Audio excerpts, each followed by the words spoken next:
Hello and welcome to Outlaw Podcast. I'm Eleanor Neale, and in today's episode, we're in San Antonio in 1994, where 4 young women were accused of an unspeakably horrific crime. Something so vile I can't even mention it this early on in the episode for fear that it could be taken down. These women were thrown behind bars for nearly 2 decades, despite a lack of proof that the crime even took place. And the reason why they were so hastily thrown in the slammer was because they were lesbians in a time and place that was rampant with homophobia. These women had one hell of a fight ahead of them, not only to defend themselves against these accusations, but to defend the whole LGBTQ+ community against blatantly homophobic scapegoating. This is the story of the San Antonio 4. Outlaw. Happy Pride Month, everybody. This is the first episode that we're bringing you in the month of June, the gayest time of the year. All year round, I couldn't be prouder to be a part of the LGBTQ+ community, but Pride Month just hits different. It's a very emotional time because not only are we coming together to celebrate the progress and the achievements of our community, but we're also acknowledging the continued struggles. We're honouring resilience and giving a voice to the stories that often go unheard. So throughout June, Outlaw Podcast is going to be zoning in specifically on LGBT stories. And this case is one hell of a ride. Spanning decades, 4 women's lives were shaken up and practically ruined on the basis of homophobia and satanic panic. But before we get too far into it, a couple of content warnings. This episode will cover a lot of sensitive topics, including discussions of homophobia, satanic rituals, child SA, wrongful imprisonment, and rape. As always, viewer discretion is advised. So, the women at the centre of today's case are often referred to as the San Antonio 4. They're 4 Latina lesbians based in, would you believe, San Antonio, Texas. Growing up LGBTQ in Texas is not easy. Even still to this day, our community are, metaphorically speaking, subjected to a steady diet of holy water and homophobia. In 1973, Texas passed a law that made homosexual conduct a crime. Simply being gay could land you in prison, or at best, with a few $1,000s in fines. And that law was still around when this case happened. It wasn't until 2003 that it was finally struck down by the Supreme Court. 2003 is mental. Like, that is not history. That happened in my lifetime. But we're getting slightly ahead of ourselves. This case takes place through the 1980s and 90s, a time when San Antonio was super conservative and super Catholic. So being openly gay wasn't just not accepted, it was considered a sin by most people in town. So let me introduce you to the quote-unquote sinners at the centre of this case. Anna, Cassie, Liz and Christy were 4 best friends, and they were all super young when this case kicked off. They were all adults, but barely. Liz was 20, Christy was 21, and Anna and Cassie were just 19 years old. All 4 of them were still figuring life out, still growing up. Most of them couldn't even order an alcoholic drink in a bar. And then one day, these young girls were accused of committing a heinous crime, and they were thrown behind bars for years, and somehow that is only the beginning of their story. So let's get to know the girls first and pinpoint how they all met each other. We'll start with Ana Vasquez, who was kind of like the heart of the friend group. She was the one that brought them all together.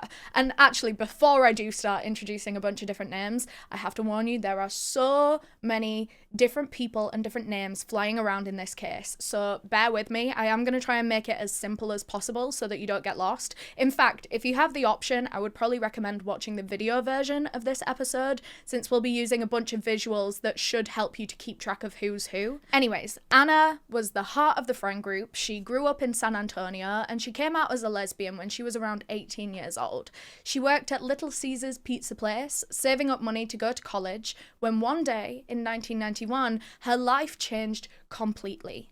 A girl her own age walked into the restaurant, and her beauty stopped Anna in her tracks. It was love at first sight, and this hot new bombshell was Cassandra Rivera. Cassie for short. Anna and Cassie got chatting and they immediately clicked and they began dating soon after. For Anna, it was a total no-brainer. This was the woman of her dreams. But Cassie was a little bit hesitant to fall headfirst. See, they were in very different phases of their lives when they met, even though they were practically the same age. But Cassie was actually a divorced mother of two at 18 or 19 years old. And when she met Anna, she had only just left her ex-husband. It was a very confusing time for Cassie. Her two kids were still really little, and being a single mother was very demanding. And on top of all of that, she didn't know how to feel about suddenly being attracted to this woman from the pizza shop. But the more time that Cassie spent with Anna, the more she realized that this was the person she wanted to spend her life with. And with that, the two of them let themselves fall madly in love with each other. They moved in together, and Anna helped to raise Cassie's kids like they were her own. Together, they created a really beautiful and loving home. Cassie's kids would grow up with two great mums, but not everyone was supportive of their relationship. Both of their families were very Catholic, and neither of their mothers approved of their relationship at first. Hello? Over time, Anna's mum did come around and she accepted them, but Cassie's mum was sadly the complete opposite. She said some really vile stuff to Cassie and called her some awful names. Cassie could no longer go home and be herself without ridicule or argument. She was no longer accepted by the one person who is supposed to love her unconditionally. And as heartbreaking as this is, this estrangement led Cassie and Anna to forming their own chosen family, which turned out to be a million times more loving and supportive than the family that she was born into. So, introducing the final two members of the San Antonio Four, Elizabeth Liz Ramirez, we're going to be calling her Liz throughout this episode, and Christy Mayhew. Both of them knew Anna from school, and at the time that they all became close, Liz and Christy were just friends. But not for long. They moved in together as friends when Liz found out that she was pregnant, and she was planning to keep the baby. The dad wasn't going to be fully in the picture. I mean, she wasn't with the dad, but the dad was going to care for the baby, you know? And Christy, being a good friend, decided that she would move in with Liz to help with the bills and the housework. But soon enough, Christy and Liz fell in love the same way that Anna and Cassie had, and now we have two couples. So this group would hang out mostly at Liz and Christy's apartment. That was like their safe space, their home away from home, as Anna called it. The girls were so young and just trying to figure life out together. None of them could have imagined that this apartment that they felt so safe in would soon become the center of something much darker. So now you've met the core four, let me introduce you to the villain of this story. But to do so, we have to go back in time just a little bit. We're going to zone in on Liz Ramirez. She was 20 years old at the time of this case, but she first came out to her mum when she was 16 years old, and sadly, her mother didn't accept her. In fact, she did more than just not accept her. She fully went down to the courthouse and declared that she was no longer legally responsible for her own daughter. And that is just so cruel. After being traumatically kicked out of her own home, Liz moved in with her older sister and her husband, Javier Limon. The two of them had two daughters together, Liz's nieces, and Liz felt a lot more comfortable and accepted in this house. That was until her sister's husband, Javier, started getting creepy with Liz. Let me remind you, Liz is still a child at this point. She's 16. Javier is likely in his early 20s to mid 20s. We couldn't quite pinpoint it, but he begins getting really affectionate with her. He would write her letters, he would call her my angel, and other pet names. He was fully coming on to his wife's teenage sister. The legal age of consent in Texas is 17, and we can't be sure just how old Liz was when Javier started coming on to her, but the only place that distinction matters is in a court of law. In the court of OUTLORE podcast, Javier is a massive weirdo either way for sleazing on a vulnerable teenage girl. That vulnerability and trauma from being kicked out of her family home only adds a whole other layer to how fucked up this was. Eventually, Liz moved out of her sister and Javier's home and into her own apartment, her safe haven, as we mentioned earlier. Somewhere along the way, Liz's sister and Javier get a divorce. We don't know what grounds that was on, but personally, if I found out that my husband was flirting with my teenage sister, that would be enough for me to file for divorce, I'll tell you that much. But basically, that brings us back to where we left off in the case. Liz is now pregnant and living with her girlfriend Christy in her own apartment. She still sees her two nieces a lot. Javier often brings them to see Liz at her apartment, or she'll take the girls out on play dates. And then Javier finds out that Liz is pregnant. In a normal family, this wouldn't be a big deal, or it'd be a cause for celebration even. But Javier had always had a weird obsession with Liz, so he didn't take this news very well. He turned up at her apartment and told her that he wanted to be involved with the child. He wanted to help her raise her baby. Bit weird, no? He just kind of assumed that she wouldn't be a capable mother on her own.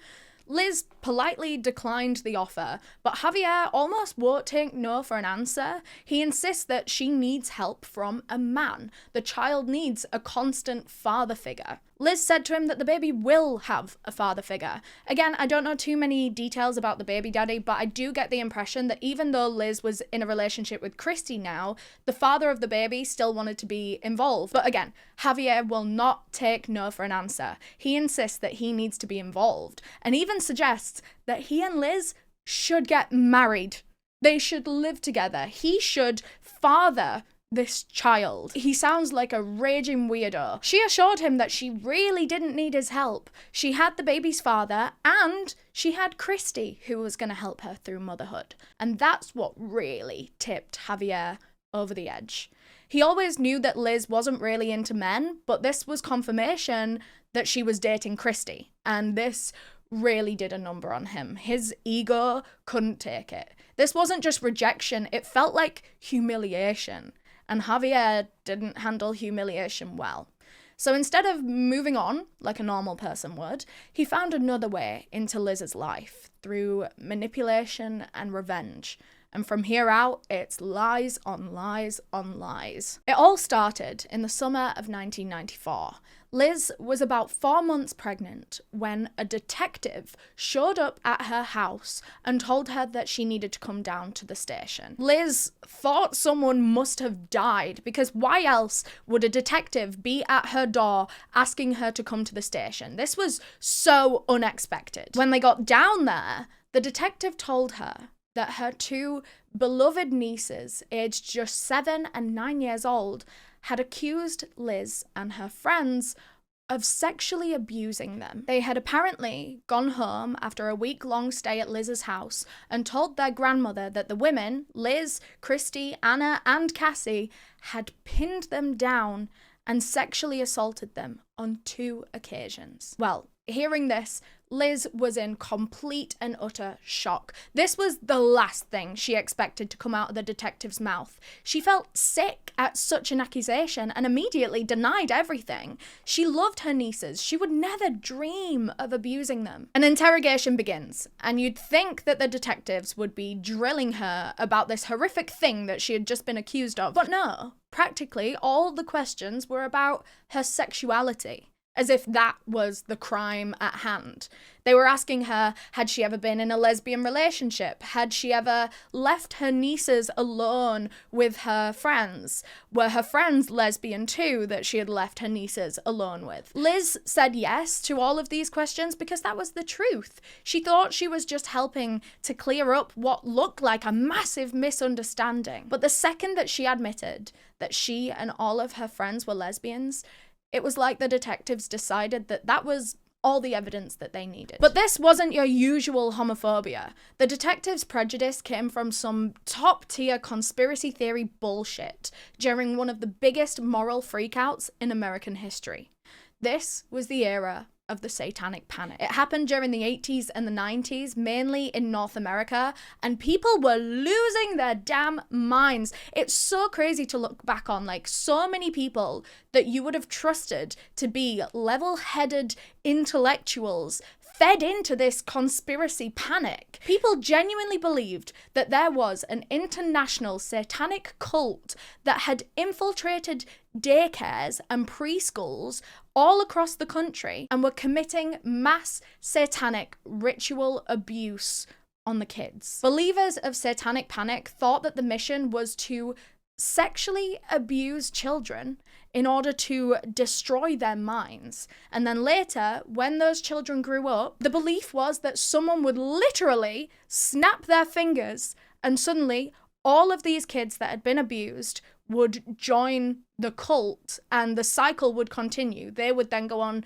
to abuse children who would grow up and then someone would snap their fingers. That is literal as well. When we were looking into it, I was asking my research girls, I was like, is this a metaphor that someone snaps their fingers and they join a cult? And they were like, no, they genuinely believed that someone would snap their fingers. I don't know who. But anyway, this was all just so insane. You even had cases of vigilante parents digging up the underneath of preschools looking for secret tunnels. The police also lost their minds over it. They started swapping tips with each other on how to spot pagan symbols. And at one point, a toothpaste and soap company even had to publicly deny that they were secret agents of Satan because that's what they were being accused of. It's mental. But the maddest part is that all of this widespread moral panic began with the publication of one book called Michelle Remembers.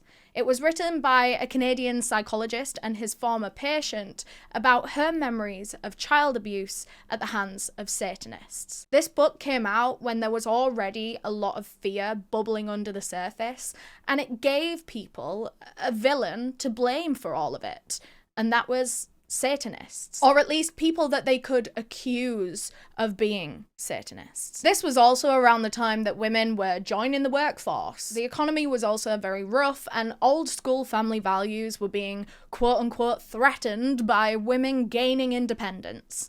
And to make things worse, the religious far right were basically everywhere now, preaching about how everyone needed to stick to the good old man-wife-baby blueprint. Anything else was suspect. The whole thing made parents feel like shit for leaving their kids at daycare. That guilt had to land somewhere. It had to be taken out on someone. And so thousands of innocent people, especially those who worked in daycares or nurseries, ended up behind bars based on no real evidence. And it wasn't random who got targeted. It was very common for the defendants to either be gay or even just suspected of being gay. And that made them satanic, apparently. In 1994, when the San Antonio case broke, most of the satanic abuse hysteria of the 80s had started to fade, but not entirely. It was lingering its way into the 90s enough to latch onto this case massively. As you guys probably already know, in pretty much any sexual assault case, there's usually a medical exam involved, and it's one of those awful yet necessary steps that victims have to take to prove the truth. And these two little girls in this case had to go through a medical exam. So they were taken to a pediatrician, but this doctor wasn't exactly what you would call unbiased, because once she learned that the accused women were lesbians, she wrote in her notes that there were indeed signs of possible satanic ritual abuse. And we'll come back to that in just a second, but it was that one sentence in the doctor's notes that started the total shitstorm that followed for the San Antonio Four. The police became convinced that some dark, twisted thing had happened here. So what was it that this doctor had supposedly seen that led her to write that on the file? Well, I'm gonna walk you through it because it is key to the case, but I'll do so without going into anything too graphic. The doctor claimed to have found tiny scars on the girls' private areas that were only 2 to 3 centimeters, really quite tiny, but the doctor determined that this showed signs of sexual abuse. Something you need to know is that about 15 years leading up to this case, there was like a new area of knowledge about what children's bodies should look like. And if a child didn't match that model, it was sometimes seen as signs of sexual abuse. These two little girls didn't match that model. These days, we have a much better understanding that every woman's body, every girl's body is different. We don't all develop in the same way.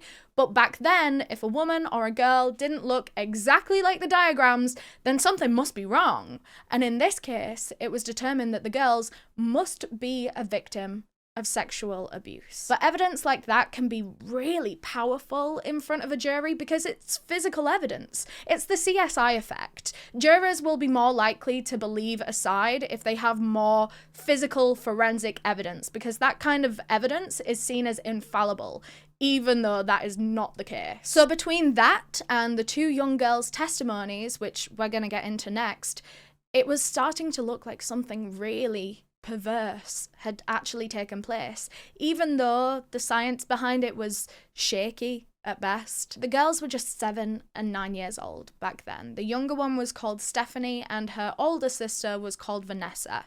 So I'm going to tell you one part of Vanessa's testimony. She said that she was staying at her Aunt Liz's apartment for a whole week in July, and on this particular day she was outside playing with her sister when the door opened. It was her Aunt Liz. She said, come inside." She beckoned to them sweetly. But then suddenly, once they got inside, Liz started shouting and screaming. It was like she transformed into this monstrous figure. Vanessa said that inside the apartment, on the floor, were 3 topless women. They all got onto the bed and started touching Vanessa, and then they started putting things inside her. But supposedly, the 3 women didn't say anything. They were silent the whole entire time. Vanessa's testimony is full of imagery like this. Like, you can picture the scene itself quite clearly, but what's missing is her emotions. We don't know how she felt as this was happening. We can imagine, sure, but that's something that Vanessa didn't mention at all in her testimony. It's almost a dreamlike sequence, and the San Antonio 4's defense attorneys caught on to this very quickly. They'd seen this kind of thing before. Fabricated stories all start to sound the same at a certain point. They follow almost like a kind of script with a particular pattern. And when there's any kind of pressure applied from the police or from parents or whoever, that pattern becomes even clearer. And I want to be really clear here that it's only easy for me to speak like this and be suspicious of a child's testimony because we're looking at this case retrospectively. I have no doubt that at the time, everyone believed these little girls, because why on earth would any child concoct such a horrific story and go through a physical examination if none of this was true? And hearing the girls' testimony is always going to be hard, even knowing what we know now, because the stuff that they claimed happened is absolutely horrific. And even if you know it's not true, there's still this part of you that wonders, well, what if? And that's normal. It gets in your head. So if you're feeling like that, I get it. It's really fucked up. It's a really unsettling case to dig into. And without going on a tangent, it's for that exact reason that I really wanted to tell the San Antonio 4's story, because most people would find this whole thing way too uncomfortable to think about, but I just think there are so many lessons to be learned from this case. And the 4 women, and by proxy, the whole LGBT community, deserved better in this case. So anyway, my little disclaimer out of the way. Let's carry on with Vanessa's testimony. She said that she tried to run away from the women, but the door was locked. And then there was a gun. First, it was Ana Vasquez that was the one that pulled it out. And then Vanessa changed her mind and she said it was Liz that had the gun, not Ana. First, there was 1 gun. And then when she recounts the events again, suddenly there were 3 guns. And then a knife. There were so many inconsistencies in what she was saying, and it just didn't make a lot of sense. But the thing is, and bear with me on this because it might sound icky at first, but there is a point here. If you were to take the 2 little girls out of this story and put a man in their place, this story starts to sound like some twisted adult fantasy. Topless women lounging around, comforting each other, and then slipping into the bedroom to make out. It sounds like a straight man's fantasy of lesbians. It sounds like what they imagine women do all day when they hang out together, but the reality of what happened was far less sensational. So let's look at the San Antonio Four's version of events. Between the 24th and the 31st of July 1994, Javier had left his daughters in Liz's care at her apartment. She didn't mind her nieces staying over at all. She was really close with them, and she was always happy to help out with the childcare and stuff. Her friends Anna, Cassie, and Christy came and went from the apartment as they usually would. None of them remember that much about that week, and that's kind of the point. It was a very normal week, boring even. Nothing really happened. But a few months down the line, Liz had a detective at her door, and all 4 of them were being accused of committing one of the most heinous crimes known to man. But not all of the women were approached by the police and detectives at the same time. About a month after Liz was first taken to the station, Anna and Cassie met up for a park date. And usually when the girls would go out in public, they would keep the PDA to an absolute minimum. You'd barely even be able to tell that they were a couple. Keeping a low profile was just part of surviving in such a homophobic city. They barely ever held hands or even kissed in public. But that morning, something was different. Anna didn't seem to care who was watching. She just really needed to be close to Cassie. She was really publicly affectionate to a point where Cassie was a bit suspicious. You know that gut feeling that you get when you can just tell that your partner is not telling you something? Cassie felt exactly that, and she asked Anna what was going on. Anna responded with something strange along the lines of, they don't have much time left together, so she doesn't care anymore. Cassie was obviously like, okay, what the hell does that mean? And Anna finally told her the truth, that they were being accused of sexually assaulting Liz's nieces too, and that they needed to start preparing for the worst. Everything happened so fast. Things got really serious, and before they knew it, all 4 women were headed for trial. Before they even went in for the trial, all 4 of them had been offered a plea deal for a lighter sentence, but they all refused to take it. They were innocent, and they weren't about to lie just to get off a little easier. And the women didn't exactly have the best legal support either. They had public defenders. And while I appreciate the hard work that public defenders do, seriously, like, they take on massive cases with barely any resources, but this case, it needed way more than what the system gave them. Liz's trial began in February 1997, almost 3 years after the accusations were made, and it turned very ugly very fast. They went after Liz hard. But it wasn't about getting justice. It was about who she was, about making the jury believe that Liz being a lesbian somehow explained everything that the little girls had said. Her sexuality is essentially what made her guilty. Liz's whole trial was so targeted. It was so personal. It was like she had lost before it had even started. Even during the jury selection, they genuinely had a hard time finding jurors who weren't blatantly homophobic. At the end of her trial, Liz was convicted of aggravated assault of a child and indecency with a child, and for that, she was sentenced to 37.5 years in prison. Liz said that she fainted when she heard that verdict. And as she was coming back around, the bailiff leaned down to her and told her to get up because they were letting her go. Like, go home. And for half a second, she believed him. But it was all just a ruse. He had lied to her to get her back up on her feet so that he could cuff her and take her away to jail. And that was the moment that it hit her, that she wasn't going home. She wasn't going back to her son. Of course, by now she had had that baby that she was pregnant with all the way back in the beginning of the case. She had bonded to this little boy, and now that boy's mother was being taken away for 37.5 years. Liz was only 23 years old, and she would be 58 by the time she got out. Her life would never be the same again. In fact, most of her life would be gone. So Liz was in jail. And 1 year later, in February 1998, the other 3 women's trials began. Cassie, Anna, and Christy's public defense attorneys decided to band together, pooling all of their resources, all of their defense together, and they were going to go to trial as a group. But Anna's attorney even admitted that she was probably going to lose because nobody wants to stand up in court and tell a 7- and 9-year-old girl that they're lying about something so horrific. These 3 women were painted as sick, twisted satanic witches who had tried to sacrifice these two little girls, well, because they were lesbians. That was the literal motive argued, that they are lesbians.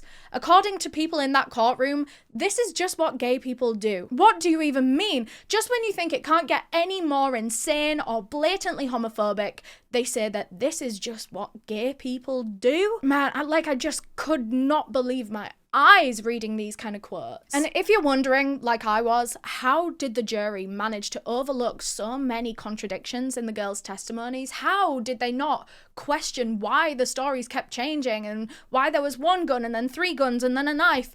Well, in both trials, prosecutors argued that none of that actually mattered because the pediatrician's testimony, her notes from the medical examination, apparently proved it. That was all the evidence that they needed. The prosecutors would argue that that was basically enough to cancel out everything else that didn't quite make sense.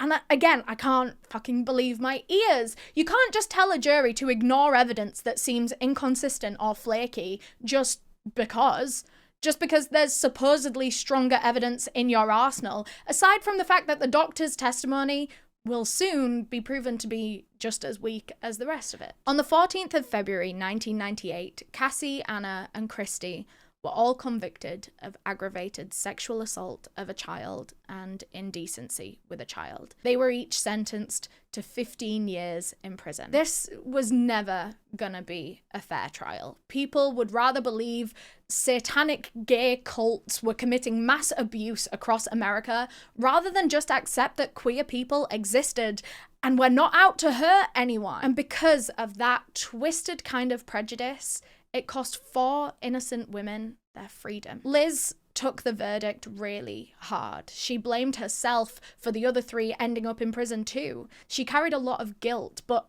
obviously none of this was her fault. And once they were all behind bars, she had no way of reaching out to the other women. Each of them had been sent to a different prison. They were completely cut off from one another. They can't write to each other. Cassie and Anna had been in a relationship for 7 years before they went to prison. They never actually broke up. They didn't separate by choice. The prison system tore them apart. They were physically separated, not allowed to communicate, and so they lost all contact with each other. Cassie and Anna never got that closure, and they aren't together anymore, but Cassie believes that if none of this had happened, they would still be a couple. They would still be raising their 2 kids and living the life that they were supposed to live. Now, to tell the rest of the story, we're going to have to fast forward about a decade. The San Antonio 4 are still locked up and they are still fighting to prove that they are innocent. Meanwhile, on the outside, the 2 little girls, Vanessa and Stephanie, aren't so little anymore. They're growing up, and with age comes a very different version of events. So in 2006, this biologist from Canada was doing research on female sex offenders when he stumbled across the case of the San Antonio 4. By this point, the women had been in prison for about 8 years. And this biologist starts by writing to them in prison, asking questions, digging into the details, and he pretty quickly realizes that these women are clearly innocent. And so 2 years later, in 2008, he reached out to the National Center for Reason and Justice for some help. They're an organization that helps people who have been wrongfully convicted in totally messed up cases like this one. Oh, and one of the co-founders literally wrote a book on Satanic Panic, so the biologist brought this case to the right people. In 2010, they decided to reach out to the Innocence Project of Texas to start reinvestigating the case. And if that name rings a bell, it's probably because we've talked about the Innocence Project before on this channel. We're big fans of the Innocence Project here at Outlaw. A while ago, we did an episode on the case of Angie Dodge. In 1996, 18-year-old Angie Dodge was raped and stabbed to death. Not long after, her friend Christopher Tapp was wrongfully found guilty and sentenced to 30 years in prison. But Angie's mum, Carol, knew that something didn't add up. She kept digging, and with the help of the Innocence Project, they eventually got Christopher exonerated, and the real killer was finally caught. But there are still so many stories just like this. The US puts more people behind bars than any other country in the world, and according to recent studies, around 4 to 6% of people in prison right now are most likely innocent. So if we put that at 5%, right in the middle of that estimate, that means that 1 in every 20 people in prison have been locked up for something that they didn't do. And that's why organizations like the Innocence Project are so incredibly important. They help to free innocent people, prevent future wrongful convictions, and fight to make the justice system, well, actually just. So far, they have helped to overturn 253 convictions, but their clients collectively have spent over 4,000 years behind bars for crimes that they did not commit. Now, you don't have to be a lawyer or an expert to get involved with the Innocence Project. They have lots of ways that you can help to make a difference. You can sign petitions about ongoing injustices. You can learn more about wrongful convictions. And if you're able to, you can donate to support their work. If you're from the US, there's a local Innocence Project in every state that you can offer to volunteer at. And it's not just in the US. The Innocence Network includes 73 organizations from around the world, with branches in the UK, in Canada, in Australia, in the Netherlands, etc. There are so many different ways that you could help to reshape this system that has taken freedom from innocent people and be a part of building something more fair and compassionate and just. As always, the link to their website will be down below in the description.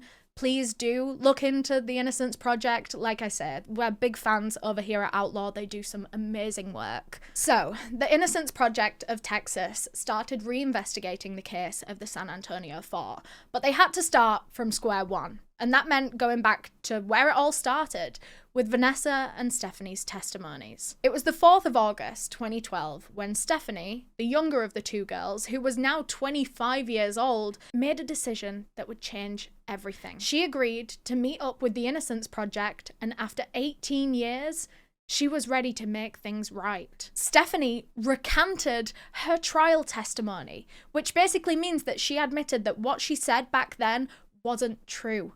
And now she was finally ready to tell everyone why she had lied. She said that she and her sister had made up the whole story because their dad, Javier Limon, and their grandma pressured them into doing it. And the way that she explains her real side of the story is heartbreaking. She remembers it all starting with her and her sister playing with some Barbie dolls. She said, "We're young, we're stupid, we're going to experiment." I get the impression that they were doing what I'm sure every little girl has done with her Barbies before. Maybe they were making them kiss or making them do other shit, I don't know. But the point is, their grandma walked in, saw what they were doing, and flipped out, locking the girls in a room. She tried to make it seem like the girls must have learned whatever she saw from somewhere. And it just so happened that the girls had recently spent a week at their Aunt Liz's house, and that's when the questioning starts. What happened there? Who touched you? And even though Stephanie and Vanessa kept saying that nothing happened, their grandma and Javier just wouldn't let it go. And then came the threats. You're going to get taken away. You're going to end up on the street. No one's going to want you. I swear to God, I'll beat you if you don't listen and do exactly what I tell you. That is the level of pressure that little Stephanie and Vanessa were under. It was absolutely terrifying for two kids to hear that they could be taken away or abused if they don't comply. And so they did. As an adult, Stephanie started putting the pieces together. She said that if there was any inappropriate behavior that they were exposed to as a child, it would have been from their dad, not from her Aunt Liz and her friends. Apparently, Javier would bring women home and do inappropriate things in front of his daughters. Stephanie didn't give any specific examples, but holy shit. Apparently, Stephanie had even tried to tell her dad on multiple occasions, "I don't remember anything happening to me," like about the whole sexual assault situation. But instead of listening to his daughter, he shut her down. He told her, "It did. You're stupid. You don't know." Stephanie was scared of her dad then, and she's still scared of Javier now. But when the Innocence Project got in touch, she told the truth anyway. She did what she could to make it right and to help free her aunt and her friends. Javier had a lot of control over his daughters' lives. Vanessa and Stephanie were too scared to speak out, and even now, as far as we know, Vanessa hasn't recanted her testimony. Stephanie said it herself that she won't talk. Javier even threatened to take Stephanie's children away from her, or have them taken away from her, if she ever told the truth. And you might be thinking, surely he was just trying to scare her. But, I mean, we've already seen the lengths that this man will go to in order to destroy someone's life. And in November 2012, he made good on that threat to Stephanie. Javier went to court and tried to get Stephanie's kids taken away from her. Her own father is trying to ruin her life, all because she was brave enough to tell the truth. But that's the funny thing about telling the truth. It has far more power than lies ever do.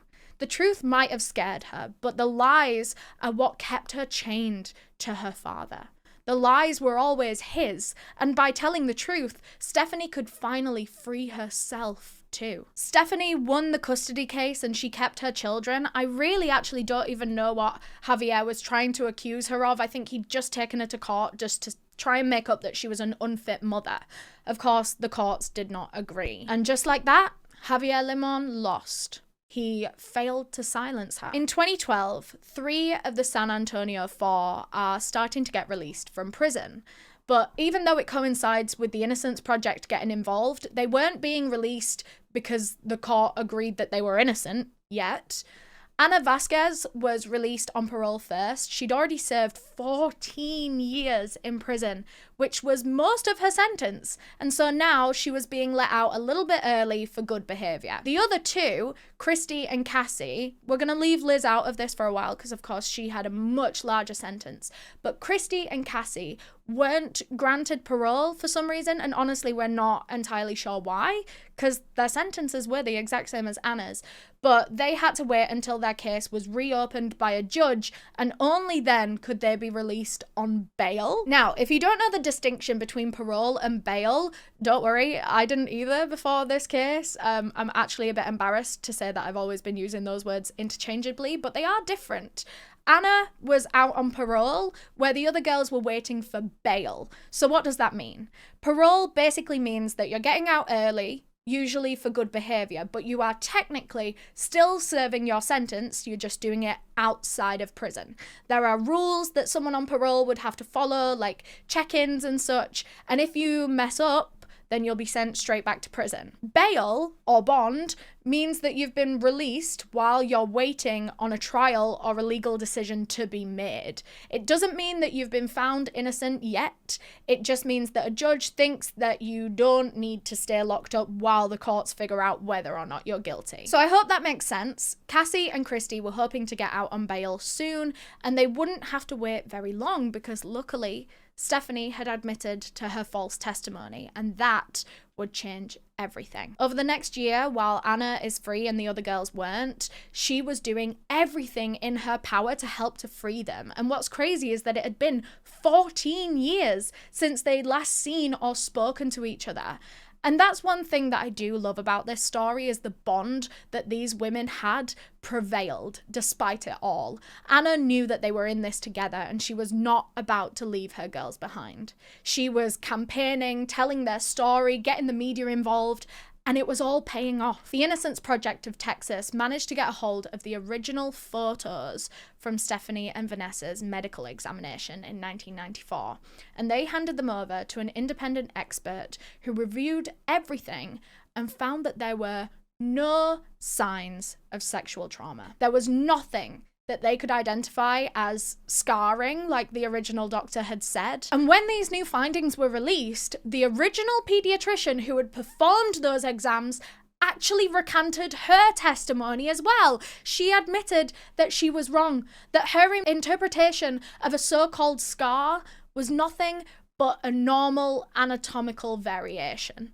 Medical science had advanced a lot since then, and what she had once thought was a sign of abuse was something completely normal. With what she knows now, the pediatrician said that she would have never taken the stand in this case. So that was it. There was no longer any physical evidence left against the San Antonio 4. The testimony, the science, everything that they were convicted on, none of it was ever true. On the 18th of November 2013, Cassie, Liz, and Christy were all released on bail. Watching them step out of prison and into the arms of their families is possibly one of the most heart-wrenching reunion scenes I've ever seen. Cassie held her granddaughter for the first time. She'd become a grandma while she was in jail.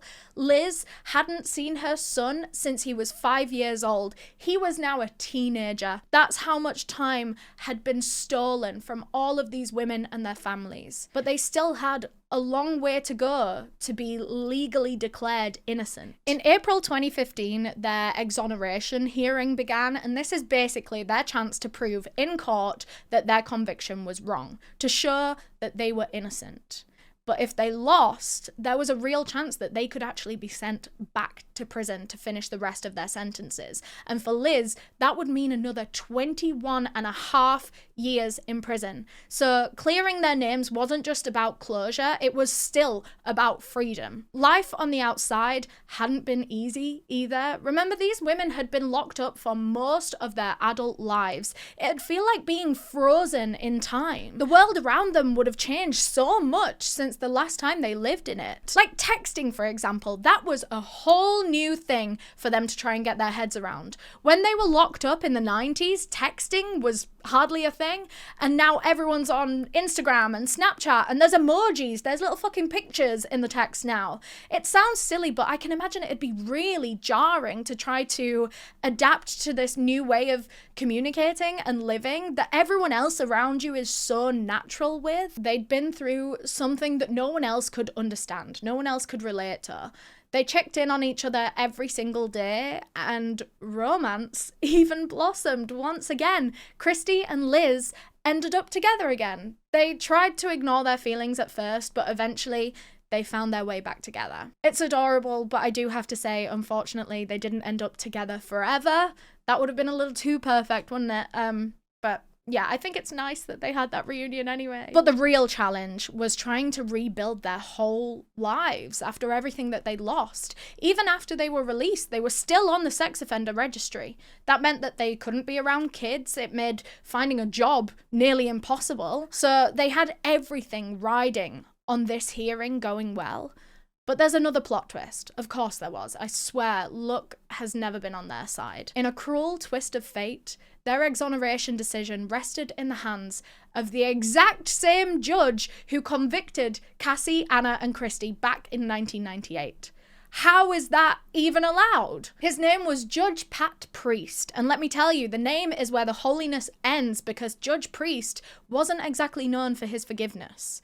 He reviewed the entire case, the outdated science that's been proven wrong, Stephanie's retraction of her testimony, and the fact that there was no evidence left to hold this case together. But none of that seemed to matter to him, because admitting that they were innocent would also mean admitting that he had got it wrong all those years ago. And God forbid Judge Priest showed any mercy now. In February 2016, he ruled that while the women were entitled to new trials, their assertion of proof of actual innocence falls short of the mark. So even though all the evidence has been deemed useless, he's still saying that that's not enough to declare them actually innocent.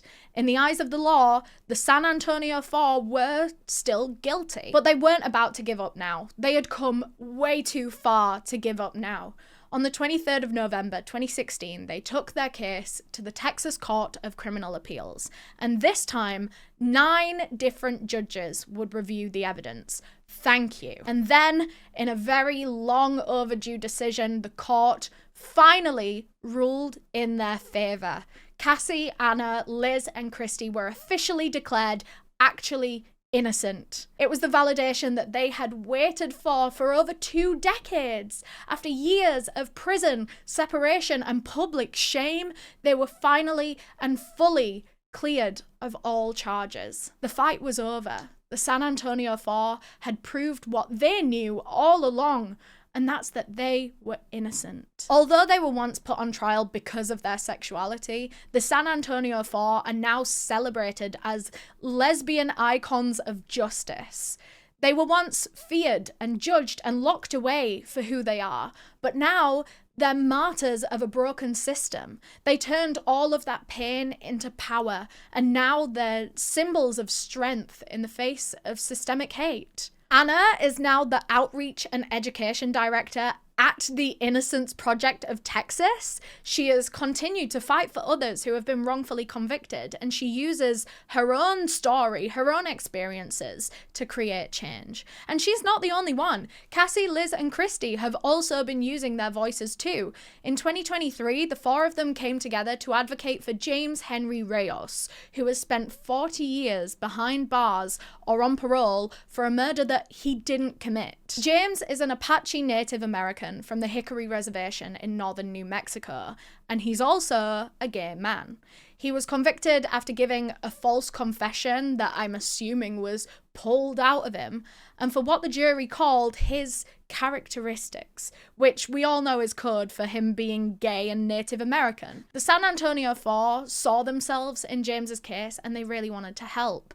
Liz said, "We all know what it's like to be incarcerated, pulled away from our family behind lies, crimes that never happen. They're fighting to make sure that no one else is ever wrongfully convicted again, for a justice system that won't throw innocent people behind bars because of who they are, or because of who they love, or the colour of their skin, that no one else has to lose their freedom because of fear or bias or ignorance." We care a lot about these kind of stories at Outlaw. Stories that need justice and just don't get told enough. Wrongful convictions don't just ruin people's lives, they erase them.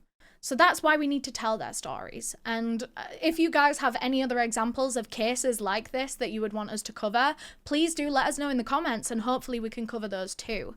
But thank you so much for tuning into this episode of Outlaw Podcast. If you're watching on YouTube, don't forget to subscribe, leave a like, and leave us a comment so that we can continue the conversation. If you're listening on a podcast platform, please rate us 5 stars, and I will see you in the next episode.